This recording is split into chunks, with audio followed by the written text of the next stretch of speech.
I'm pleased to be the introducer of our next speaker. We have this concept of Ascend Talks, so he's actually going to give a very mini keynote. It's been a format that's very well received, and so I know you will enjoy him. It's interesting, I feel I'm a little bit like the opening act for this next speaker because this is the second time in 4 months that I've introduced him.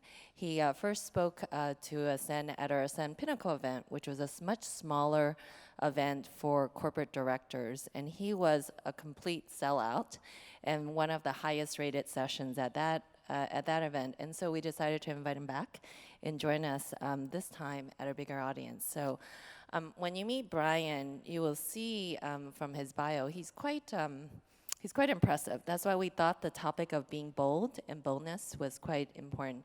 You'll see from his bio, for a very young age, he's actually done a lot already. Started a company, co-founder and CEO of Keep. I'll let him talk a little bit more about the company. The man graduated at 18 from University of British Columbia. Who does that? That's way a lot of brain power. And he's actually written a book called The Cheat Code. So, you know, us Asians, we were raised with really good ethics, right? And so we were told never to cheat. But Brian actually has taken that concept, and he's going to be actually sharing some thoughts about how actually cheating helps us. And so I think you will find him very entertaining. I was teasing him. I said, "You're not quite a fit for my mock household. You're a little too young for my daughter, and you're a little too old for my daughter, and you're a little too young for me. But I think he will be perfect for all of you." So Brian, Wong, if you can come on stage and start your talk. Hi, how are you?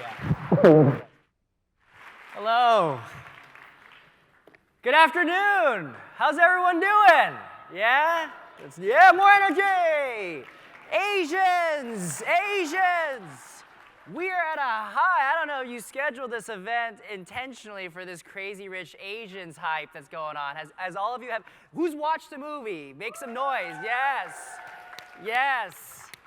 The more, the better. Actually, if you happen to find yourself in New York Thursday evening, we did buy out a theater as part of Go for Gold, and so please drop by. But anyways, what a time to be Asian. And I know there are non-Asians in this room, so please, all of you who are honorary Asians, welcome, thank you for your support. And all of us actual Asians, thank you again. And this is just a great time to gather.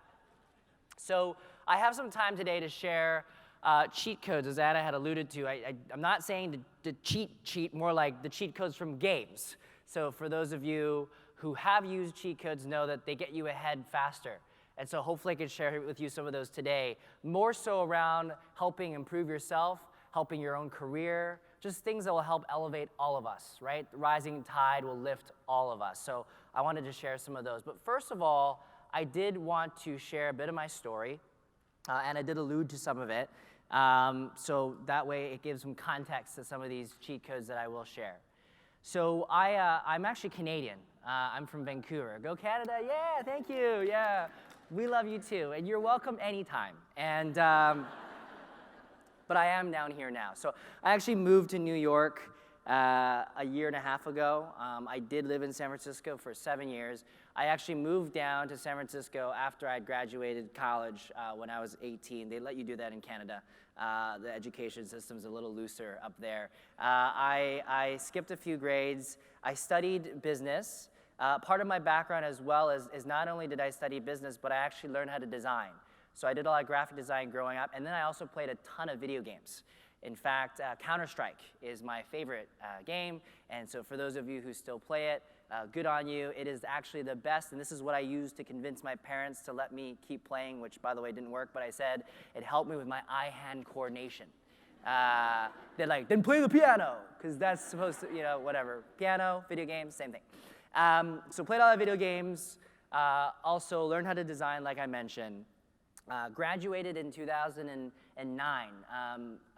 The economy, as you may remember, was not so great then. I also decided at that time to just go where I thought I would succeed. which was San Francisco and Silicon Valley. So I literally packed up my stuff and I just flew here. And I started to meet with entrepreneurs and venture capitalists. And actually, Justin, funny story, is one of the first people that I reached out to. And he'll tell you this story. He is actually one of the first people that I talked to when I flew down here. And it was just from a cold email. So guess his email, and maybe he didn't tell you his email, but I'll tell you right now. It's justin@twitch.tv. I'm kidding. I'm sure. I mean, you can guess it. Like, it's not that hard. But the point is, I emailed a lot of folks. I started to just meet folks and understand what was going on.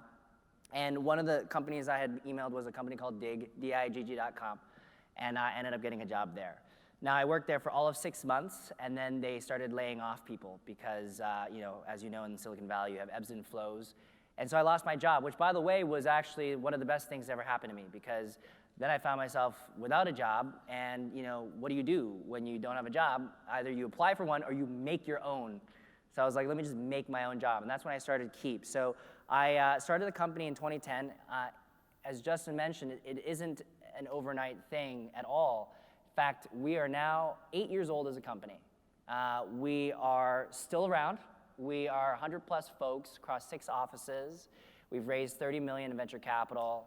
We are now profitable, which is really exciting. But it takes a long time. These things aren't overnight. So anytime you think something is happening a lot faster, you should be suspicious. Because honestly, you should be, because something's going on, or you're doing something sketchy, who knows? But usually, again, these things take time. So that's my background. Actually, our offices, our headquarters are just a couple blocks away at 5th and Folsom, so please feel free to drop by. Just kidding, please don't. That means a lot of people. All right, so let's jump into some cheat codes, shall we? Do you guys want to hear some cheat codes? Yeah? Yeah? All right, all right. So I've divided them into 2 categories. Obviously, boldness is a big piece of this. And let's just talk about the elephant in the room. As Asians, as we were brought up, and I'm generalizing massively, just a precaution here, we are taught to fit in. We are taught to not be the tallest blade of grass. We are taught not to be the loud ones in the room. Don't make a big fuss, whatever, just for the peace, But for some reason, I think the opposite is what we need right now. We need to be loud. We need to be bold.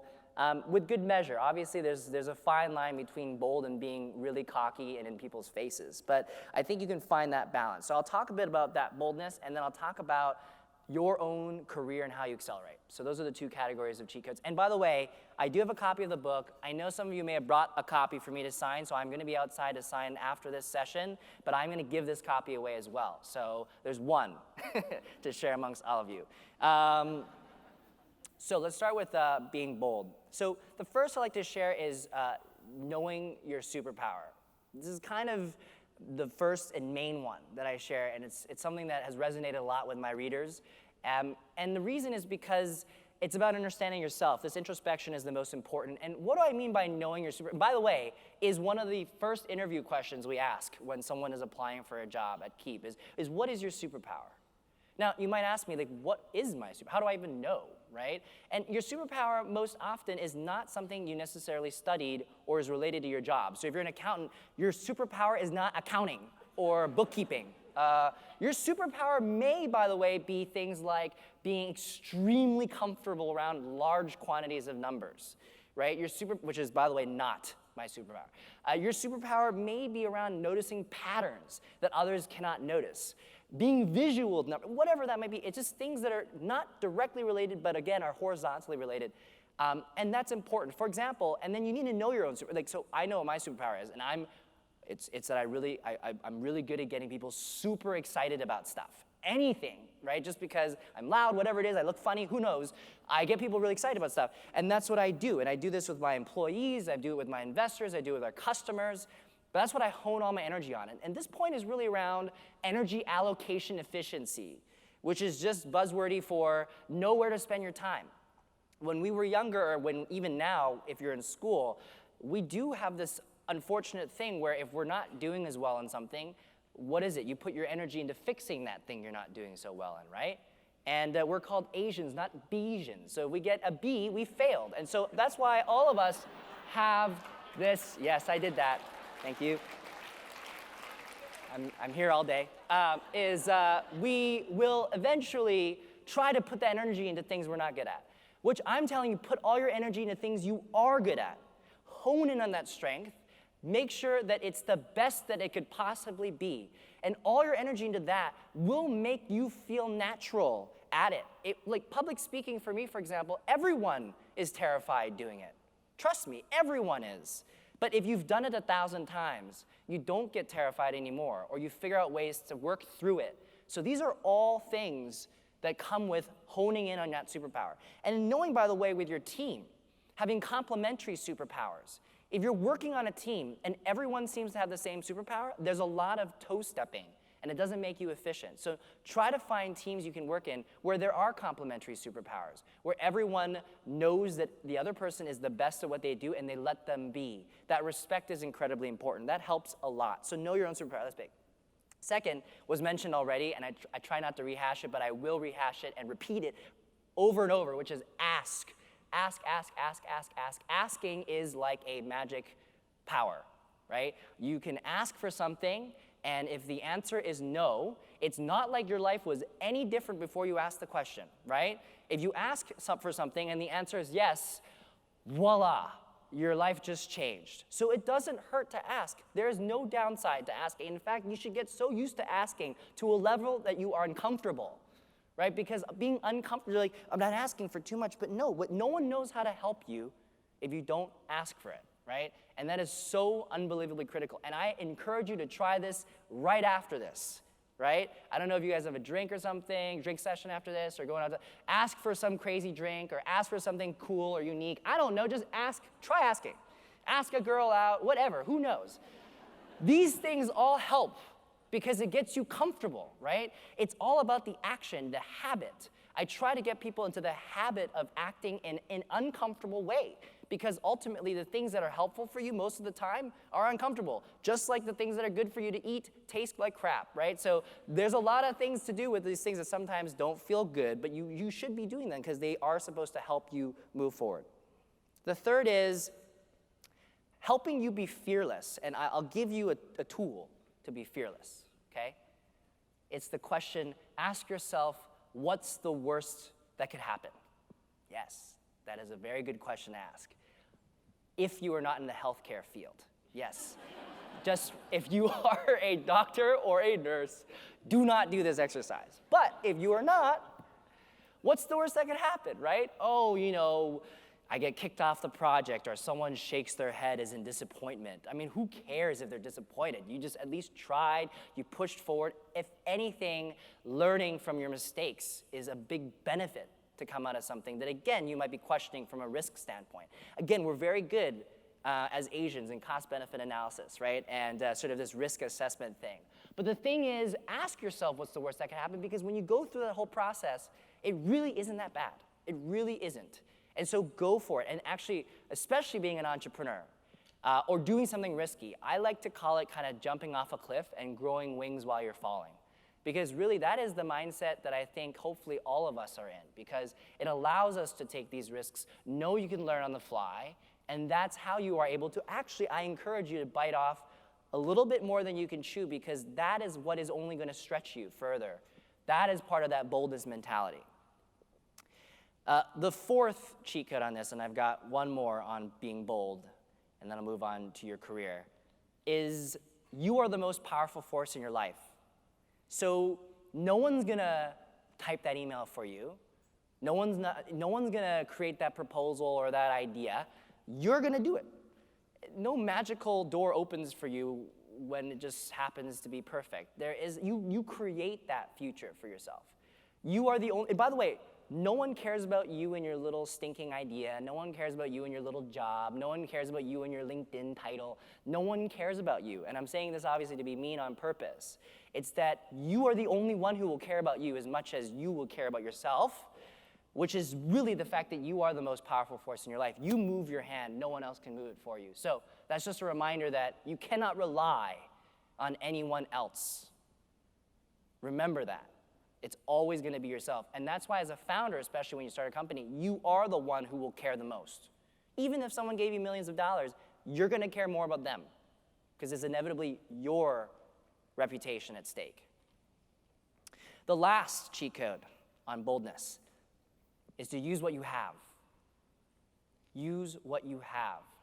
I don't like it when people come to me and complain about things that they don't think they have, right? They'll be like, oh, I'm not from Stanford, or I'm not like this macho, cool-looking guy, and I'm not like, a varsity, swimmer. Or what. It doesn't matter. It doesn't matter. Use what you have. Yes, I look like I'm 12. By the way, that is not a weakness. That is a strength. Because I walk into a meeting, and they're like, what is this kid gonna do? And bam, steamroll them, right? And they have no idea what to expect, right? And they underestimate you the minute you walk into the room. And by the way, when someone underestimates you, they have lowered their guard. That's a good thing, right? Being young also means that you can ask all the questions, right? Because they're like, what is he gonna do with that information? He's just a kid. He's just looking for his dad. And you now have all the information. So use what you have.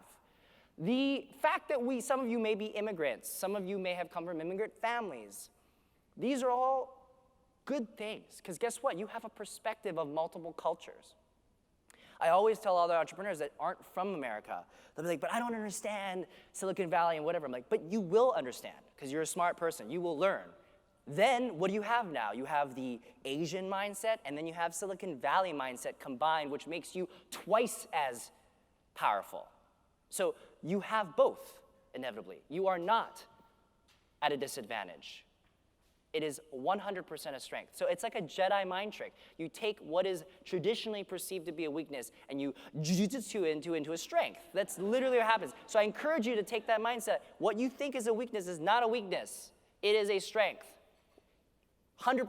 Physical attributes, mental attributes, I don't care. Just do not think of any of those as a weakness, because they aren't. They can always be used to your advantage. All right, we'll talk about your career now. Many of you are here to get ahead. All of you want to get ahead. That is why you are in this room. If you do not want to get ahead, get out, right? And this desire to get ahead, the fact that you've showed up on a Monday here, is very indicative of who you are. Take that and pat yourself on the back for just a second, but don't get too happy real quick, because it means you care enough about yourself to get ahead, which is big. You'll be so surprised at how many people I do end up meeting who are like, but I'm okay with what? I don't understand that. I only understand if you want to get ahead, if you are not okay with where you are and you want to continue to surge ahead. So here is how you do that. The first is be indispensable. The more indispensable you are, the harder it is for people, obviously, to get rid of you, but it means that you are unique. It means that people need to have your skill. And by the way, I'd rather you be the world's best beekeeper than be a mediocre accountant. And I'm saying that more because you don't want to be like everyone else. Because if you are like everyone else, you are the most dispensable. You are replaceable. And this is the game. This is the cheat code. I mean, people are nodding their heads because this is true. If you've got ahead in life, it's because you are so unique. Someone needs you. If you are in accounting, maybe you become a specialist in one specific area. You're a specialist in, I don't know, foreign assets. I don't know. Whatever. Just figure out. It sounds so boring, right? But anyways, I'm sorry, please. Anna's going to punch me after this, I know. But just know that you need to be that specialist and try to make sure you're known for it. That is your brand, right? Like I'm known for, in my industry, mobile advertising, monetization for games and for apps. There are things that we're known for that are unique that makes us indispensable. There aren't many of us that are like that, and that's incredibly important. So that's the first. And by the way, how do you become unique at something? And I mentioned your superpower, that's a part of it. But also be obsessed about something. Be obsessed about something. And by the way, I should kind of put a big asterisk to this. You can't just wake up in the morning and be like, I'm totally obsessed now about something. Like it definitely has to come from your history. It has to come from something you naturally gravitate to, right? You might love reading history. You might just really just love it. You might just love music. You might just love something. But this obsession helps you build this indispensability, right? That is incredibly, like I tell you, I'm very comfortable. I love being in front of large audiences. I love getting people excited. That is what has helped me become indispensable in certain situations. I'll get thrown into important meetings. I'll get thrown into whatever it needs that requires me to convince groups of people, which in business is quite often. These are all things that, again, I know that people will throw me into. So that's the first, is be indispensable. And then, like I said about earlier, that comment on like if it's too easy or if something, be suspicious. Same thing with this. If you're just taking a path that like 40,000 people just did like the same day as you did, by the way, if you graduated with a bachelor degree, right? I'm just telling you this. Just because you graduated doesn't make you any more special than the other 40,000 people just did the same thing with you. But what else are you doing that's different than the other 40,000 people, right? Did you start a club? Did you do a nonprofit? Did you create something unique? Did you build something? These are all important things. Don't pat yourself on the back just so you graduated. That's really table stakes. In fact, might even work against you. Know that you need to do something that makes you look different.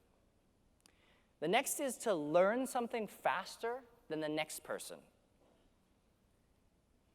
We live in a day and age of unlimited information, right? You can Google anything and know anything instantly, right? So what makes you better then is if you understand something faster than the next person. And I'm talking days ahead. We just started to look into the blockchain space. I know everyone's been mentioning it. It's very buzzwordy. This is the perfect opportunity for you to start reading, understanding, getting ahead, being the first to know about it in your organization, in your school, starting a club related to that. Knowing all these things are really, really important. The next is offer to help. What do I mean by that? A lot of people will ask me, hey, I want an internship, for example. Someone will tell me, I want an internship. I want to work at a company. I want to work for this amazing person. And I'm like, okay, so what did you do? They're like, well, I applied for a job. That's the laziest way, by the way. And by the way, just following that thing I just said, what is 1,000 other people doing? The exact same thing, going on that job board and being a lazy potato and banging out their name and uploading their resume and typing out a fancy looking cover letter, but that's the same thing that everyone else is doing. So how are you gonna stand out? Offer to help. Find out what that executive is doing. Find out what they're focusing on. Be like, hey, I've noticed you're trying to do international expansion. I've gone ahead and created all this material to help you assess the 4 markets that might be the most important for you, without them even asking you for it. Even before you even know them, offer that. You've just immediately jumped to the top of their pile. That sounded pretty easy, right? And by the way, what else would you have been doing that weekend? Playing Fortnite? Right? It's pretty easy to get ahead to the top of the pile. That is the most important, is offer to help. I got 3 more, and I think I have time, right? 3 more. Good. Wait, what did you say? This says 6 minutes. Am I okay? Okay, well, I'll speed through these. All right. I'm not trying to argue with Anna and the clock, so let's make this work. All right. The next one, and I already mentioned this, is the perfect job is never posted. I'll repeat it. The perfect job is never posted. Posted jobs are the ones that are designed for those who have commoditized skills. I really don't want to scare you, but that is the truth. So if you are able to find something unique and you're able to pursue by offering help, you will create your ultimate job. And this is the last one. What you have studied has nothing to do with what you will eventually do in your career or what you are currently doing. If you are attempting to do something that's unique, we are actually looking for people that who have worked in totally different fields. Horizontal information, horizontality, or moving between, the transferability of skills. I'd actually prefer that you studied something completely random, but it all makes sense. So if you studied psychology, I actually think you'd be a perfect fit for our company because you understand the consumer psychology. You understand how people decide to buy, why they buy. These things are all very important. But creating those dotted lines are your job. I think, again, taking that standard path that everyone told you to take is only going to lead to something that you think you're supposed to do because someone told you to versus what you actually want to do. So my parting note to you, and I will get off, is create your own luck. Generate serendipity. I'm not the type of person that lets things happen to me, nor do I want you to be the person who waits for the opportunity to show up. You create luck by how? being a part of an environment where luck is likely, which is this room. Everyone here has the same mindset. Everyone wants to help each other. We've gathered leaders and speakers. You've gathered each other. We're here to help each other. So get out there, help each other, and let's lift that rising tide. Thank you very much.